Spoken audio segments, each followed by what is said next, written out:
Bharatiya Janata party के Tamil Nadu president के अन्नामलई ने पार्टी से इस्तीफा दे दिया है। जी हां, और अब वो राज्य की राजनीति में एक नई राजनीतिक पार्टी शुरू करने की तैयारी में है। मतलब तमिलनाडु का राजनीतिक हाल कुछ ऐसा है कि अब अन्नामलई भी अपनी पार्टी बनाने की सोच रहे हैं, ठीक विजय थलापति की तरह। लेकिन मसला यहाँ एक्चुअल में काफ़ी बड़ा है।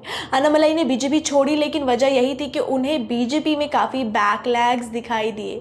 तो हुआ ऐसा कि अन्नामलई बीजेपी के राष्ट्रीय नेतृत्व BL संतोष और नितिन नाबिन से कुछ दिन पहले मिले और उनसे मिलने के बाद उन्होंने अपना इस्तीफा भी उन्हें सौंप दिया। दिल्ली में हुई इस बैठक में उन्होंने साफ किया कि वो पार्टी के अंदर रहकर काम नहीं करना चाहते हैं और आगे इंडिपेंडेंट राजनीतिक रास्ता अपनाना चाहते हैं। अन्नामलई ने भाजपा से इस्तीफा भी इसलिए दिया क्योंकि लंबे समय से तमिलनाडु की राजनीति और पार्टी की रणनीति को लेकर उनके और केंद्रीय नेतृत्व के बीच मतभेद काफी गंभीर चल रहे थे। खासकर AIADMK के साथ गठबंधन को लेकर वो असहमत थे। उनका मानना था कि इस गठबंधन से भाजपा का वोट बैंक कमजोर हो रहा है और संगठन की जो ग्रोथ है वो भी रुक गई है। इसके अलावा 2026 चुनावों से पहले उम्मीदवार चयन, पार्टी की रणनीति और नेतृत्व में उनकी भूमिका को लेकर भी असंतोष बढ़ता गया।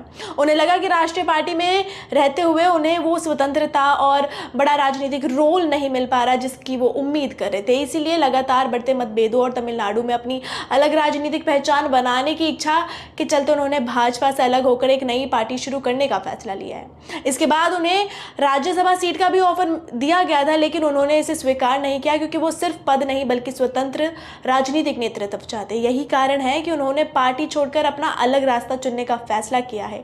अब अपडेट यह है कि अन्नामलई एक नई क्षेत्रीय पार्टी बनाने की तैयारी में है जो तमिलनाडु केंद्रित होगी और द्रविडियन 2.0 जैसे नए राजनीतिक विजन के साथ आगे बढ़ सकती है। हालांकि पार्टी का नाम और लॉन्च डेट अभी आधिकारिक रूप से घोषित नहीं हुआ है, लेकिन संकेत यही है कि आने वाले महीनों में बड़ा ऐलान उनके तरफ से देखने को मिल सकता है और यही है इस खबर में। ऐसी और अपडेट जानने के लिए देखते रहिए जी दिल्ली NCR हरियाणा। शुक्रिया।